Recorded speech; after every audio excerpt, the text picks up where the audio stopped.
बिहार में लगातार कल से सीबीआई की रेड चल रही है राजद के नेताओं के घर पे। आपको बता दें कि लगातार 22 ठिकानों से ऊपर जो है रेड चली है और 6 नेताओं के घर पे लगातार रेड चल रही है। सुनील सिंह जो कि आरजेडी के एमएलसी हैं, करीब 14 घंटे से उनके घर पे लगातार रेड चली। अब जो है उनके पत्नी को लेकर एसके पुरी ब्रांच एसबीआई में लेकर आए गए उनके लॉकर चेक करने के लिए। आपको बता दें कि हमारे साथ आरजेडी की नेत्री मीरा यादव हैं, इनसे बात करते हैं। जिस तरह से लगातार रेड चल रही है, क्या लगता है किस ओर इशारा दिया जा रहा है?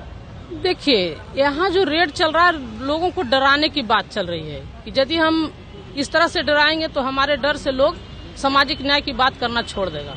लेकिन आप सोच सकते हैं कि हमारे जगदेव बाबू ने बिहार से नारा दिया था कि एक पीढ़ी मारी जाएगी, दूसरी पीढ़ी जेल जाएगी और तीसरी पीढ़ी राज करेगी। वो समय अब आ गया है। हमारे लोग डरने वाले नहीं है। तेजस्वी जी तो कहें कि ईडी हमारे घर में आकर बैठ जाए, हमको कोई तरह की दहशत नहीं है। हम न्याय, सामाजिक न्याय की बात करेंगे क्योंकि हमारे पिता ने हमें विरासत में दिया है और वो हम कर भी रहे हैं। आज जिस तरह से नीतीश जी भाजपा के साथ थे, तो यदि भाजपा दूध के धोया हुआ है ये था, तो फिर उधर से इधर आकर के सामाजिक न्याय की बात तो उनको करने का मौका इधर मिला। उनको वहाँ सहज महसूस हो रहा था। इसके लिए मैं उनको बहुत बहुत आभार व्यक्त करती हूँ कि उन्होंने बहुत समय पर बहुत अच्छा लिए हैं, स्टेप लिए हैं। सामाजिक न्याय के काम को किस तरह से करने के लिए उन्होंने इस तरह से आकर के बिहार में एकजुटता का संदेश पूरे देश के लिए दिए हैं। अच्छा, जिस तरह से रेड चल रही थी, बीच में ये भी निकल के आ रहा था कि मॉल को लेकर कि वो तेजस्वी यादव का मॉल है, फिर तेजस्वी यादव पीसी करते हैं, उसके बाद इस चीज पे मुहर लगाते हैं कि वो मॉल मेरा नहीं और उसका जो उद्घाटन किए हैं वो बीजेपी के ही लोग हैं। और दूसरी चीज ये भी कहा है तेजस्वी यादव ने कि जब जब डरती है बीजेपी तब तक सीबीआई, ईडी और आईटी को आगे करती है, जो ये 3 लोग उनके जमाई हैं। ये बयान आया। ये तो ये बात सही है। ये सारे उन्हीं के इशारे पर काम कर रहे हैं और यदि सही सीआईडी काम करना शुरू कर दे तो इस देश का व्यवस्था बदल जाए। लेकिन सही काम सीबीआई तो कर नहीं रही है। सीबीआई तो लोगों को डराने और धमकाने की बात करती है, मोदी का गुणगान कर रही है। आप देख रहे हैं कि टीवी चैनल वालों को भी तो बंद किया जा रहा है। जो सही दिखा रहा है उसको बंद किया जा रहा है और जो गलत उनके इशारे पर चल रहा है उनको सही किया जा रहा है। आरजेडी एमएलसी सुनील सिंह जो है वो किसान के नेता माने जाते हैं। उनके घर पे करीब 14 घंटा रेड पड़ा, करीब 2,48,000 रुपए उनके घर से मात्र मिला है। अब जो है सीबीआई की टीम उनकी पत्नी को लेकर पहुंची है एसके पुरी के एसबीआई ब्रांच में उनके लॉकर के जांच करने के लिए, मगर सूत्रों से ये पता चल के आ रहा है कि मात्र 25,000 रुपए अंदर से मिला।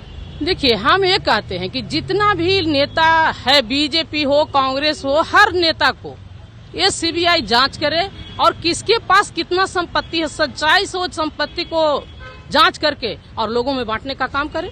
हम उसके साथ खड़ा हो जाएंगे। आज मोदी जी 1 करोड़ के जो खर्च कर रहे हैं रोज और लाखों लाख रुपया के कोट और जो शर्ट और पैंट पहन रहे हैं, किसका पैसा से पहन रहे हैं? वही खुद कहते थे कि हम चाय बेचने वाले के बेटा हैं, हम चाय बेचते थे। तो कब चाय बेचे, कब पढ़े, कब राजनीति में आए, कुछ समझ में नहीं आता है। जो देश बेच रहे हैं। अच्छा, ऐसा क्यों हो रहा है कि लालू प्रसाद यादव जी के करीबी को ही क्यों टारगेट किया जा रहा है? पहले भोला यादव को किया गया जो उनके करीबी माने जाते थे।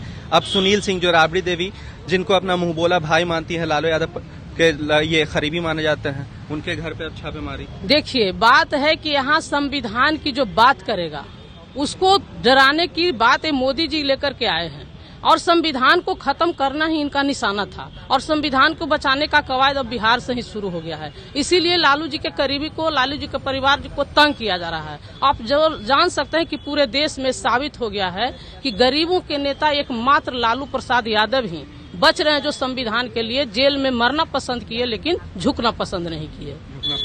जी, कभी शिक्षा व्यवस्था को लेकर भी बात नहीं होती? देखिए, हमारे लालू जी कितना बढ़िया बात बोले थे। उन्होंने कहा था कि सब कोई पढ़े, सब कोई बढ़े। नया सवेरा उन्होंने लाया था और चरवाहा विद्यालय की बात उन्होंने कहा था। लेकिन आज तक चरवाहा विद्यालय यहाँ नहीं खुला।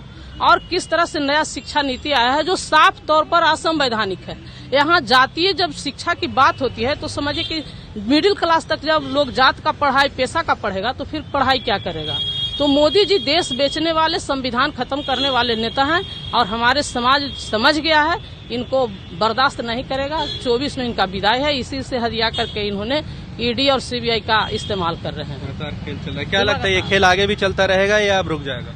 देखिए, दुश्मन तो है, वो अपना सारा दाव खेलेगा, लेकिन हमारे न्याय पसंद लोग जो हैं, गैर बराबरी जो में विश्वास जो नहीं रखते हैं, वो लोग तो सभी अपना समाज को बचाने के लिए, संविधान को बचाने के लिए हर कुर्बानी को देने के लिए तैयार हैं। देखिए, हमारे साथ आरजेडी नेत्री मीरा यादव सिंह का साफ तौर पे कहना है कि जब भी बीजेपी डर रही है सीबीआई, ईडी और आईटी को आगे करे। आपको बता दें कि आरजेडी एमएलसी समेत 5 नेताओं के घर पे लगातार सीबीआई की छापेमारी चल रही थी। कल भी छापेमारी चल रही है। आज जो है आरजेडी एमएलसी सुनील सिंह की पत्नी को लेकर सीबीआई एसके पुरी ब्रांच में एसबीआई बैंक में पहुंची, उनके लॉकर की जांच कर रही है। इसी सारे मुद्दे पर हमारे साथ मीरा यादव मौजूद थी। इस तरह की तमाम बड़ी खबरों के साथ हमारे साथ जुड़े रहें। तब तक के लिए आपका बहुत बहुत धन्यवाद।